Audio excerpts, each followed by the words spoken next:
Hello, everyone. Alexander Love here. So happy to be here with all of you today. In this video, what we're going to do is we're going to explore the first key to unlocking the prism. Now, if you didn't watch the first video, I would suggest that you do that first. You can see the little thing at the top of the screen and you can click on that. Because in the first video, what I did is I introduced what is the prism. To review, the prism reflects the deepest aspects of who we are. It includes our observer, the way in which we interpret the world, the way in which we see the world. It includes reality, the world itself that is arising with our view of it. This implies that there's not just a fixed reality out there.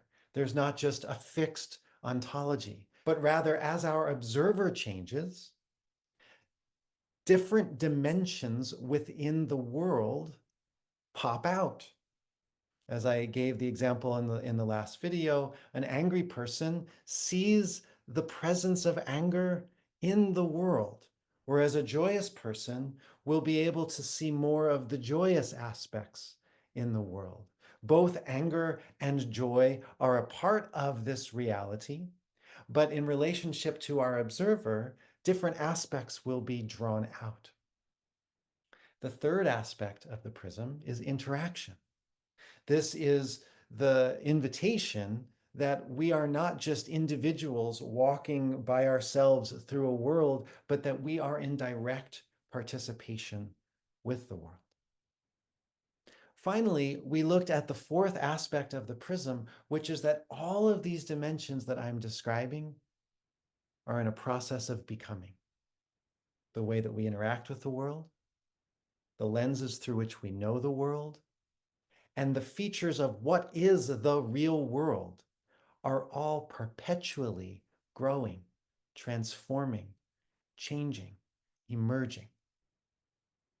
So that's just a review of the prism.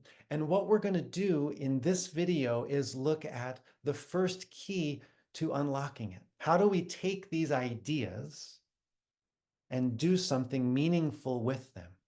Whether we are leaders, coaches, neighbors, or friends, how do we use this to make a difference, to make this world a better place? So the first key to unlocking the prism is to organize the prism in such a way that we are looking at our observer and how our observer impacts the way that we move in the world, the way that we interact with the world, and how that way that we interact with the world is going to produce a particular result. It's going to produce a particular reality. Now, this way of organizing the prism is one of the central aspects to the ontological coaching tradition. We call it the OR model, or observer, action, and result. And the way this works is that very often what we do is we move through the world, we act in certain ways, we interact in certain ways, and this produces a particular reality. It produces the kind of life that we are living, and sometimes we like that life, and other times we don't. Other times our experience of what is real feels like stuckness. It feels like stagnation. It feels like unnecessary suffering and or confusion. Now, the typical move is to say, well, if I don't like the world that I'm living in, well, I need to change my actions. I need to change the way that I'm interacting with the world. I need to change the way I'm moving with the world. But there are times when we discover that doing so is not enough. I say, well, when I'm sad, I eat the whole bag of chips and then I feel terrible. And so what I need to do is not eat the bag of chips. But then I find again and again, I'm still interacting with the world in such a way that I'm eating the whole bag of chips. And I still then have the experience of being in a reality where I feel terrible because I'm drowning my sorrows through food. My body doesn't feel good. My emotions don't feel good. Now, what this key invites us to do is to look at the observer, to not just focus on how we are interacting with the world, how we are moving in the world, but to actually take a look at how we look. In essence, this is an invitation for us to step back, to find a new ground from which we are looking at the perspectives within us that are moving us in such a way that we create a world that we don't want to be in. Because as soon as there is some distance from that observer, we are automatically looking from a new observer. And this brings in the element of choice. I can now change the way that I'm perceiving the world.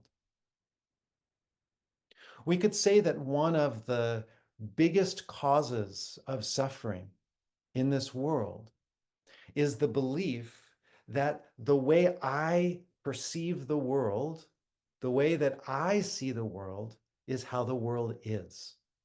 This is a fixed observer, one that will very quickly smash into other fixed observers. And we are going to interact in a way that creates a reality that none of us want to be in.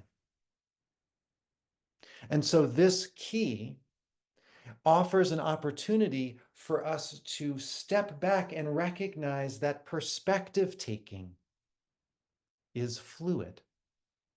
Even on our worst days when we feel grumpy and stuck in the way that we are seeing things, even on those days when it's the hardest, it is possible to discover that our perspectives can change and can transform. Thus, this first key is an essential aspect of ontological coaching as well as developmental coaching, which I like to think of as a sibling of the ontological tradition.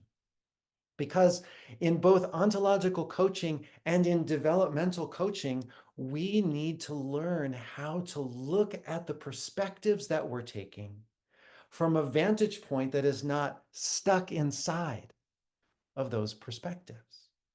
This allows us to discover that indeed we have perspectives that are changeable, that are not singular, that are multiplistic. We have many perspectives inside of us. Have you ever felt in your life that you're trying to do some adult thing like have a responsible relationship with somebody or have a good adult conversation, and you feel like you're basically an 8-year-old who has no idea how to navigate through something as complex as this?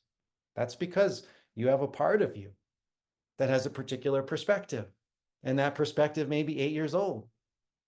Then at other times, you might go somewhere else and you get triggered and you feel like an angry teenager.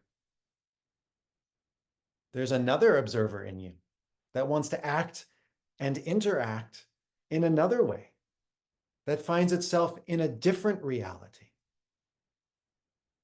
And then at other times, you might find that you feel like an adult that is your age. You might have more capacity, more ability to take perspectives and understand how different people might be feeling different things and orienting to the world in different ways. You might have much more fluidity. So this first key is vital to unlocking our prism by supporting us to take a look at how we look, recognize that our perspectives can become fluid, growable, changeable, transformable. And that when we transform and change the observers in us that are fixed, that are stuck, or expressing some kind of confusion or short-sightedness, when we can support that observer to transform, the way that we interact with the world immediately starts to transform. As we begin to interact with the world in a new way, immediately, the world that we live in becomes different. It has a different expression of being. So I'd like to invite you to put this into practice. try taking this first key and seeing what it's like to play with it so that you can unlock this first aspect of the prism. What you could do is choose a place in your life where the reality of that aspect of your experience is something that you don't like. It's less than ideal. There's too much suffering in it. There's too much confusion in it. And then step back and take a look at what is the observer that's giving rise to the actions that are giving rise to that experience of reality. So instead, in this case of trying to change your actions, take a look at how you're looking. Step back from it. Start to notice it. What are its qualities? What are its features? You can write that down. And then you can ask yourself, well, what would a different way to look at this be?